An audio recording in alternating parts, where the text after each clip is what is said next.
Bismillahirrahmanirrahim. Assalamualaikum warahmatullahi wabarakatuh. Assalamualaikum warahmatullahi wabarakatuh. Alhamdulillahi rabbil alamin. Hamdan katsiran thayyiban mubarakan fihi kama yuhibbu rabbuna wa yarda. Wa asyhadu an la ilaha illallah wahdahu la syarikalah wa asyhadu anna Muhammadan abduhu wa rasuluh. Allahumma shalli ala nabiyyina Muhammad wa ala alihi wa man tabi'ahum bi ihsan ila yaumiddin. Allahumma inna nas'alukal jannah wa na'udzubika minan nar. Allahumma la sahla illa ma ja'altahu sahla wa anta taj'alul hazna idza syi'ta sahla. Allahumma bika amsayna wa bika asbahna wa bika nahya wa bika namutu wa ilaikal masir. Puji syukur kita panjatkan pada Allah, salawat dan salam moga-moga tercurah pada junjungan kita Nabi Nabi Muhammad sallallahu alaihi wasallam. Ikhwani fiddin wa akhwati fillah rahimani wa rahimakumullah. Pada kesempatan malam hari ini kita akan lanjut kembali pembahasan kita dari dua kitab para ulama, yaitu yang pertama dari kitab Riyadhus Shalihin karya Imam Yahya bin Syarif An-Nawawi, masih mempelajari tentang zikir pagi petang dari Kitabul Azkar. Kemudian yang kedua kita lanjut tentang pembahasan sholat, masih dari kitab yang sama Manhajus Salikin, seputar waktu sholat yang kita bahas. Baik, saat ini kita lihat lagi Riyadhus Shalihin karya Imam Nawawi, kitab Al-Azkar, bab 248. Zikir ketika pagi dan petang hari. Judulnya Allahumma bika asbahna wa bika amsayna. Kita lihat hadis nomor 1453. Monggo dibaca. Wa anhu an Nabi sallallahu alaihi wasallam annahu kana yaqulu idza asbaha Allahumma bika asbahna wa bika amsayna wa bika nahya wa bika namutu wa ilaikan nusyur.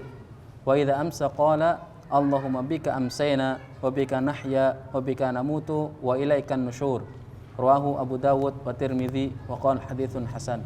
Baik, itu diralat nanti wa ilaikal masir, yang kedua wa ilaikal masir. Ya, dibaca artinya.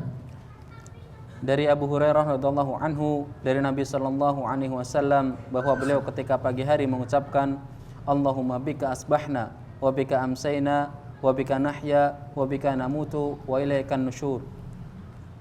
Artinya, ya Allah, dengan rahmat dan pertolongan-Mu kami memasuki waktu pagi, dan dengan rahmat dan pertolongan-Mu kami memasuki waktu petang. Dengan rahmat dan pertolongan-Mu kami hidup, dan dengan kehendak-Mu kami mati, dan kepadamu kebangkitan bagi semua makhluk. Baik. Ternyata di naskah yang sama juga masih pakai wa ilaikan nusyur. Dua-duanya wa ilaikan nusyur di kitab Bahjatun Nadhirin. Berarti naskah asli dari Imam Nawawi, dua-duanya untuk pagi dan petang sama, wa ilaikan nusyur. Berarti yang saya di bawah, yang saya berikan lafaz Latin, ada yang keliru, ya, wa ilaikal masir. Kalau ikut Imam Nawawi jadi wa ilaikan nusyur. Hadis ini tadi dikeluarkan oleh Imam Abu Dawud, Tirmidzi, hadisnya hasan. Kalau lihat dari komentar dari Syekh Salim bin Aid Al-Hilali, hadis ini sahih, dikeluarkan oleh Imam Bukhari dalam Adabul Mufrad, juga oleh Abu Dawud dan Tirmidzi, juga Ibnu Majah. Dan selain mereka dari jalur Suhail bin Abi Saleh dari bapaknya, darinya dengan membawakan hadis di atas. Dan setiap perawinya yang meriwayatkan di sini adalah perawi yang thiqat, yaitu perawi yang terpercaya. Namun dalam naskah yang lainnya, kalau kita bahas zikir pagi petang, disebutkan di situ wa ilaikan nusyur, itu bacaan zikir pagi. Kemudian wa ilaikal masir itu untuk bacaan zikir petang. Maka ada perbedaan antara zikir pagi petang dari sisi kalimat terakhirnya. Baik, kita lihat langsung faedah. Faedah hadis yang pertama, hari kembali dan berbangkit itu ada dan wajib diyakini. Hari kembali dan berbangkit itu ada dan wajib diyakini.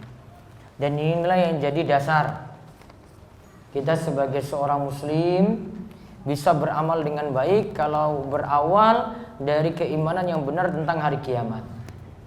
Makanya kalau kita lihat dalam surat-surat yang pendek dari juz 30 itu nanti akan terlihat penjelasan tentang hari kiamat. Penjelasan yang ada tentang hari kiamat. Apa tujuannya? Untuk memotivasi kita beramal soleh, juga untuk nakut-nakuti kita tentang hari kiamat, bahwasanya setiap amalan itu nantinya akan dibalas. Di sini katakan wa ilaikan nusyur, kita semua itu nanti akan dibangkitkan. Wa ilaikal masir, kita semuanya itu akan kembali. Berarti kita semuanya itu akan dibangkitkan pada hari kiamat, dan kita semuanya akan menghadap Allah Subhanahu wa taala juga pada hari kiamat untuk diperiksa dan dihisab amal kita masing-masing. Untuk diperiksa dan dihisab amal kita masing-masing. Walaupun mungkin pernah saya singgung di sini dalam masalah hisab, sebagaimana dijelaskan dalam beberapa syarah kitab Lumatul I'tiqad karya Imam Ibnu Qudamah, kalau tidak dari Syekh Muhammad bin Shalih Al-Utsaimin, dari Syekh Shalih Al-Fauzan, menyebutkan bahwa hisab bagi orang beriman itu ada 3. Ada yang tidak dihisab sama sekali, berarti dia masuk surga secara langsung. Yang kedua, ada yang dihisab dengan hisab yang mudah. Ada yang dihisab dengan hisab yang mudah, tetap melewati hisab, perhitungan-perhitungan, namun lewat hisab yang mudah, bukan lewat hisab yang berat. Kemudian yang ketiga, ada yang dihisab dan hisabnya itu berat. Ada yang dihisab dan hisabnya itu berat. 3 berarti ya. Yang pertama, tidak dihisab sama sekali. Yang kedua, dihisab dengan hisab yang mudah. Yang ketiga, dihisab dengan hisab yang berat. Kalau yang pertama dihisab dengan hisab yang mudah, yang pertama tanpa dihisab sama sekali, itu untuk 70.000 orang yang masuk surga tanpa hisab, tanpa siksa. Di mana mereka punya sifat-sifat tidak meminta diruqyah, tidak meminta diobati dengan besi panas, tidak beranggapan sial, wa ala rabbihim yatawakkalun. Sifat yang keempat, kepada Rabb mereka itu bertawakal penuh. Kemudian dihisab dengan hisab yang mudah, seperti dalam doa Nabi sallallahu alaihi wasallam, Allahumma hasibni hisaban yasira. Ya Allah, hisablah aku dengan hisab yang mudah.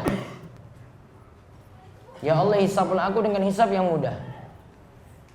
Kemudian ada yang ketiga tadi dengan hisab yang berat. Tetap dihisab, dan hisabnya ini adalah hisab yang berat. Nah, kemudian kita lihat faedah yang kedua. Faedah yang kedua, dianjurkan membaca zikir di atas. Dibedakan antara lafaz zikir pagi dan zikir petang. Jadi ada beberapa lafaz antara zikir pagi dan zikir petang. Jika jenengan punya buku zikir pagi petang, itu nanti bisa dilihat beberapa lafaz itu antara pagi dan petangnya itu berbeda. Contoh misalnya yang ada dalam lafaz ini, Allahumma bika asbahna wa bika amsayna wa bika nahya wa bika namutu wa ilaikan nusyur. Sore harinya kita baca Allahumma bika amsayna, mulai dari amsayna dulu. Kalau petang, Allahumma bika amsayna wa bika asbahna wa bika nahya wa bika namutu wa ilaikal masir. Ada lagi yang beda zikir pagi dan petangnya. Asbahna wa asbahal mulku lillah walhamdulillah la ilaha illallah wahdahu la syarikalah lahul mulku wa lahul hamdu wa huwa ala kulli syai'in qadir, dan seterusnya. Petangnya diubah jadi amsayna wa amsal mulku lillah walhamdulillah la ilaha illallah wahdahu la syarikalah lahul mulku wa lahul hamdu wa huwa ala kulli syai'in qadir. Ada lagi seperti Allahumma inni asbahtu ushiduka wa ushidu hamalata arsyika wa malaikataka wa jami'a khalqi. Petangnya apa? Ya, diubah jadi amsaitu. Ya, diubah jadi amsaitu. Kalau orang paham bahasa Arab dia bisa ubah sendiri. Oh, paginya ini pakai asbahtu, ya, petangnya itu pakai amsaitu. Namun ada yang kita temui pada zikir pagi, tidak ada pada zikir petang. Contoh misalnya disebutkan oleh Syekh Abdul Aziz At-Tharifi di dalam buku zikir beliau kritik tentang zikir pagi yang ini disamakan dengan zikir petangnya. Asbahna ala fitratil Islam wa ala kalimatil ikhlas wa ala dini nabiyina Muhammad wa ala millati abina Ibrahim hanifah muslima wa makana minal musyrikin. Itu cuma ada di zikir pagi. Kata Syekh Abdul Aziz At-Tharifi, tidak ada di zikir petang. Ya, jadi cuma ada dalam zikir pagi. Ada yang kita temukan pada zikir petang, tidak ada dalam zikir pagi. Contohnya apa? A'udzu bikalimatillahi tammati min syarri ma khalaq. Contoh lagi yang temukan di pagi, enggak temukan di petang. Allahumma inni as'aluka ilman nafi'a wa rizqan thayyiba wa amalan mutaqabbala. Di zikir petang enggak ada. Kenapa dibedakan? Ya pokoknya manut saja pada yang dijelaskan oleh Nabi SAW. Enggak usah kita banyak protes. Sami'na wa ata'na saja, sudah selesai.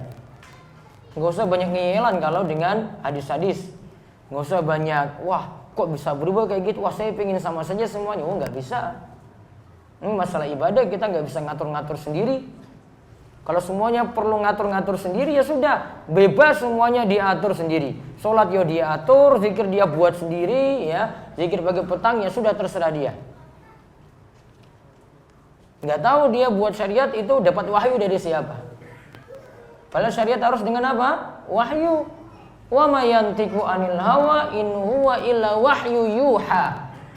Nabi sendiri itu tidak berkata dengan hawa nafsunya sendiri. Namun yang Nabi SAW ucapkan itu sesuai dengan wahyu dari Allah. Berarti kalau mau beramal ibadah dengan wahyu, nggak bisa buat-buat sendiri. Karena kalau semua buat-buat sendiri, seakan-akan dia itu dapat wahyu. Padahal kita diberikan karunia, diberikan Nabi SAW itu sebagai utusan di tengah-tengah kita, ya supaya kita bisa beribadah itu satu sama. Ada yang jadi panutan, ada yang jadi tuntunan kita, nggak kita buat-buat sendiri. Maka di antara hikmahnya tadi, kenapa zikir pagi petang? Ada yang pagi dan petangnya sama, ada yang paginya saja ada, kemudian petangnya nggak ada. Ada yang zikir petangnya ada sendiri, ya zikir paginya nggak ada. Nah seperti itu. Terus yang faedah yang ketiga. Faedah yang ketiga, semua aktivitas seorang muslim dari bangun tidur hingga tidur kembali telah diatur dalam Islam. Berarti syariat Islam itu syamil, mengatur segala sesuatu. Berarti syariat Islam itu syamil, mencakup segala sesuatu. Pernah kita singgung tentang hadis, ya, pernah seorang sahabat ditanya, wahai, ya, dia tanya kepada seorang sahabat, apakah kalian umat Islam itu diatur sampai urusan buang hajat? Apa jawab sahabat ini? Iya, kami diatur sampai urusan buang hajat. Mau istinja diatur, mau ngadap kiblat atau tidak ketika buang hajat juga diatur. Sampai urusan dalam kamar mandi, buang hajat pun dalam toilet seperti itu sudah diatur. Apalagi untuk urusan ibadah ini. Tentu juga sudah diatur oleh Nabi kita Muhammad SAW. Ini zikir pagi, zikir petangnya. Ada juga zikir sebelum tidur, zikir bangun tidur. Ada mau naik kendaraan juga ada zikir yang diatur. Ada ketika lihat seseorang dapat musibah, apa yang mesti kita ucapkan. Ada juga doa ketika seorang itu sakit, apa yang mesti dia baca. Ada bacaan-bacaan dalam sholat secara lebih lengkap. Nanti kita akan temukan di pembahasan Manhajus Salikin. Nanti Syekh Abdul Rahman bin Nasir As-Sa'di akan memberikan penjelasan sifat sholat Nabi SAW secara singkat. Semua sudah diatur. Berarti agama Islam itu agama yang syamil, apapun diatur dalam agama kita ini. Namun ada yang sifatnya kalau ibadah, sifat ibadah itu mesti dikerjakan dengan dalil. Kalau tidak ada dalil, haram untuk dikerjakan. Maka para ulama itu biasanya memberikan kaidah hukum asal ibadah itu haram sampai ada dalil. Kalau ada dalil, monggo silahkan untuk dikerjakan. Kalau nggak ada dalil, stop dulu. Contoh misalnya, nah ini di bulan Muharram, sebagian orang punya anggapan di hari Asyura itu adalah lebarannya anak yatim. Maka santuni anak yatim lebih utama pada hari tersebut. Jawabannya yang tepat, tidak ada dalil khusus yang menganjurkan menyantuni anak yatim pada hari Asyura. Dalilnya cuma umumnya mengatakan siapa saja yang jadi penyantun anak yatim dengan aku, yaitu dengan Nabi SAW pada hari kiamat, bagaikan dua jari ini dekat dengan Nabi SAW. Di situ tidak diajarkan harus dikhususkan pada hari Asyura. Maka apakah kita harus khususkan santunan pada hari itu? Baiknya tidak. Karena nanti kita menetapkan sesuatu yang tidak ada tuntunannya, bebas kapanpun. Tidak ada keutamaannya pada hari Asyura tadi. Mau lakukan nanti sebelum hari Asyura boleh, mau lakukan sesudahnya juga boleh. Tidak dikhususkan pada hari Asyura. Hari Asyura tanggal berapa? 10 Muharram. Ya, 10 Muharram. 10 Muharram 1440 Hijriah ini jatuh pada Kamis depan. Kamis depan berarti tanggal berapa? 20. Dan dianjurkan berpuasa pada hari Asyura, pahalanya akan dihapuskan dosa setahun yang lalu. Namun Nabi SAW punya keinginan untuk melaksanakan puasa lagi pada hari sebelumnya, Tasu'ah. Jadi beliau ingin puasa 2 hari, 9 dan 10 sekaligus. 9 dan 10 sekaligus. Maka afdolnya lakukan puasa 2 hari, 9 dan 10 Muharram. Mau lebih lengkap lagi, sebagian ulama seperti Imam Ibnul Qayyim anjurkan puasanya 3 hari, 9, 10, 11. 3 hari. Namun tentang penetapan tanggal 11-nya hadisnya dhaif, hadisnya lemah. Namun kalau itu dhaif atau lemah, kita bisa menganggap 9, 10, 11 itu sama dengan puasa 3 hari setiap bulan. Masuk dalam hadis itu. Berarti boleh diamalkan. Atau sebagian ulama berpendapat dilakukan 3 hari dikarenakan untuk kehati-hatian. Siapa tahu bulan Muharram itu belum tepat penentuan penglihatan hilalnya, atau tidak diketahui penglihatan hilalnya, maka puasanya 3 hari. Maka Imam Ibnul Qayyim bagi tingkatan melakukan puasa Asyura itu ada 3 tingkatan. Yang pertama 9, 10, 11. Tingkatan yang kedua 9 dan 10. Tingkatan yang ketiga cuma 10 saja. Ini disebutnya oleh Imam Ibnul Qayyim dalam kitabnya Zadul Ma'ad. Apa tingkatan pertama? 9, 10, 11. Tingkatan kedua 9 dan 10. Tingkatan yang ketiga cuma 10 saja. Maka yang paling penting itu dari 3 hari tadi tanggal 10-nya. Yaitu tanggal 10 kalau tahun ini 1440 Hijriah jatuh pada hari Kamis. Kalau mau puasa ya Rabu Kamis. Insya Allah nanti pekan depan ada kajian sebelum buka puasa di sini, saya ngisi nanti. Kemudian setelah itu lanjut untuk buka puasa. Ya, pada pekan depan hari Kamis. Jadi sebelum kajian ini nanti ada buka puasa sebelumnya dan nanti ada kajian umum. Nanti temanya menyusul. Baik. Kemudian Balik ke pembahasan tadi, berarti semuanya sudah diatur. Untuk urusan ibadah asalnya nuntut dalil dulu. Kalau tidak ada dalil nggak boleh. Namun kalau untuk urusan muamalah, urusan dunia, asalnya boleh-boleh saja. Sampai ada dalil yang mengharamkan. Boleh nggak pakai baju koko? Boleh. Apa dalilnya? Nggak perlu tanya dalil dulu, pakai saja. Karena tidak ada dalil yang mengharamkan.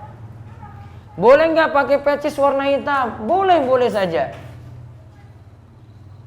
Apa dalilnya? Tunggu dalil yang mengharamkan dulu. Kalau tidak ada dalil yang mengharamkan, maka berarti asalnya boleh. Boleh nggak memakai celana panjang ketika sholat, ya, atau ketika jalan-jalan? Ya boleh.